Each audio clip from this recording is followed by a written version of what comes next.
Qu'est-ce que le sambodrome? Comment les écoles de samba défilent? Quelle est l'organisation du défilé? Quels sont les différents groupes? Qu'est-ce que ça veut dire une ala, une muse, une reine de batterie, une porta-bandiera? Euh, il y a plein de termes en fait et tout a une organisation très précise au sein des écoles de samba et au sein du sambodrome. Donc restez avec moi durant cette vidéo, je vais tout vous expliquer. Alors, je ne sais pas si vous savez, mais les défilés de carnaval au Sambodrome ne datent que des années 80. Avant, ça se passait dans les rues de Rio et l'organisation du carnaval était très spontanée, même s'il y avait déjà une certaine ordre de défilé, il y avait des écoles comme Mangueira Portela, donc on dit des écoles traditionnelles puisqu'elles datent du début du XXe siècle. Donc c'était des quartiers, hein, les écoles représentaient des quartiers en fait. Donc il y avait déjà la ala des passistes, il y avait déjà les ala des baïens, donc certaines ala, donc c'est-à-dire catégories, groupes au sein de ces écoles déjà étaient présentes, même durant le défilé de rue qui était très populaire. Les défilés au Sambodrome ont commencé à partir des années 80, lorsque le préfet de l'époque a décidé de construire le Sambodrome, c'est-à-dire de dédier une avenue entière au défilé. Et donc à partir des années 80, avec la construction du Sambodrome, tout a changé. Donc, on a construit tout au long de l'avenue les places pour pouvoir assister. Le défilé est devenu payant.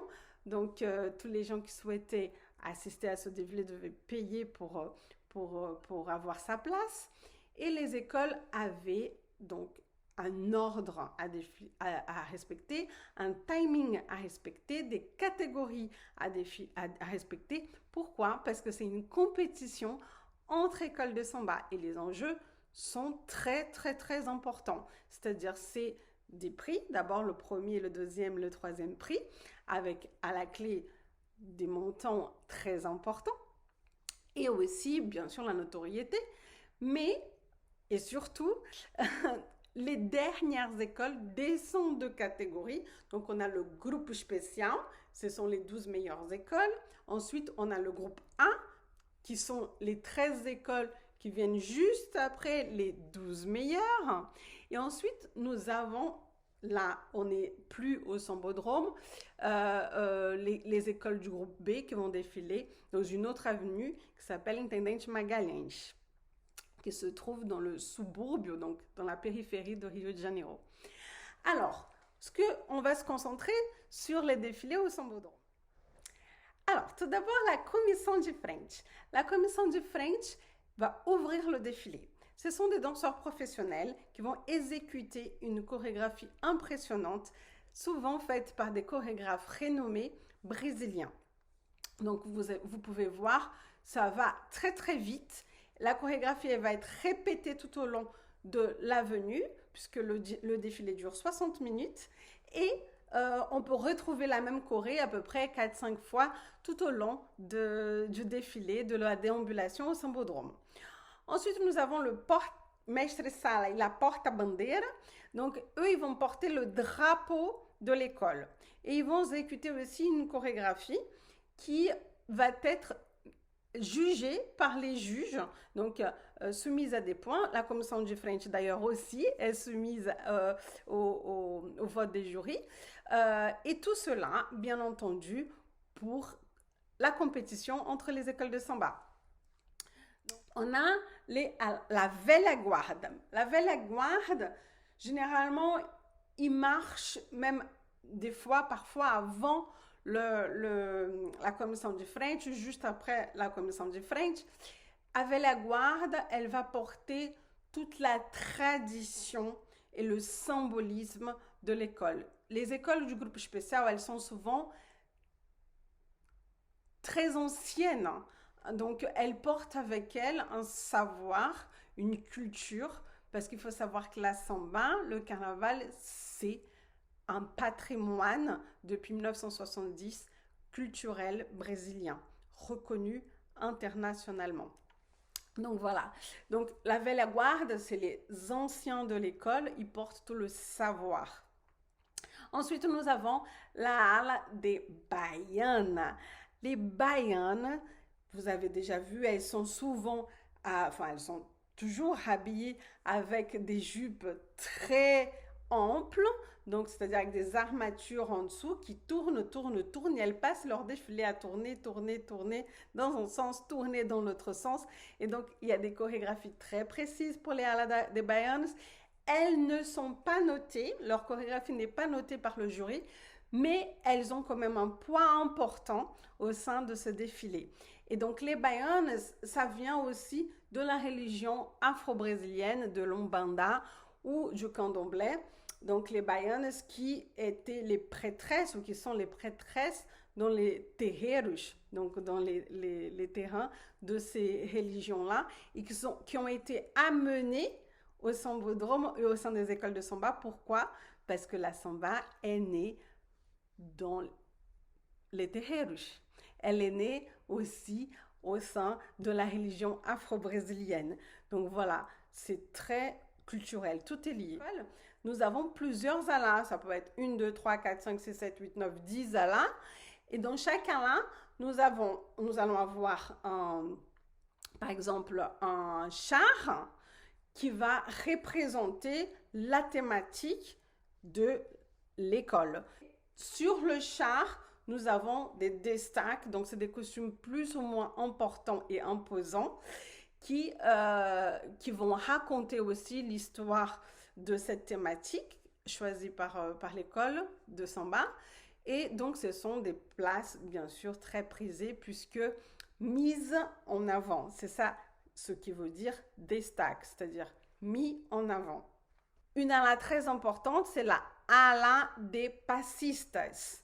Ala des passistas, ce sont ceux, ça peut être des femmes et des hommes, qui dansent le pas de samba tout au long du défilé. Et ils le dansent merveilleusement bien, normalement.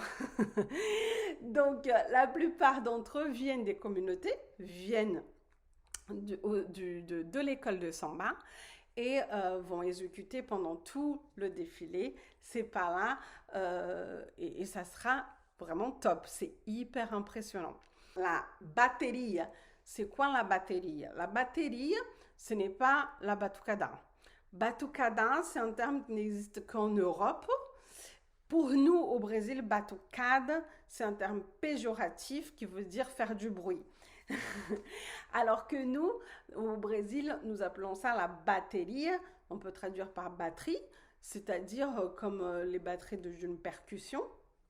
Donc, c'est des instruments de rythme, de percussion, qui vont être assemblés pour faire, pour jouer la samba de l'école.